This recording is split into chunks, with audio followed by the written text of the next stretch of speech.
आज आपण पाहणार आहोत भंडारदरा धरणाजवळील रतनवाडी येथील अमृतेश्वर मंदिर. सुरुवातीलाच एक सुंदर अशी पुष्करणी आपलं स्वागत करते. या तलावाचे पाणी अतिशय स्वच्छ असून मासेही यात आपल्याला दिसतात. या तलावापासून थोड्याच अंतरावर हे अमृतेश्वर मंदिर आहे.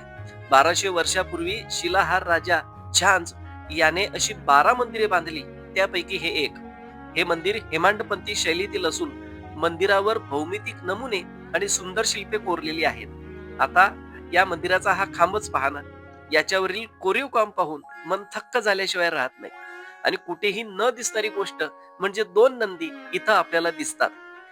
तब्बल 1200 वर्षापासून हे मंदिर आजही अतिशय दिमाखात उभं आहे.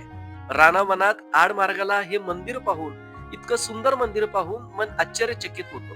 पण खरं सांगू, रानावनात आणि आडमार्गाला असल्यामुळेच परकीय आक्रमकांच्या तोडाफोडीतून ते वाचलं, हेही आपण लक्षात घ्यायला हवं. बहुत काय सांगणे, तुम्ही सुज्ञ असा. जय जिजाऊ, जय शिवराय.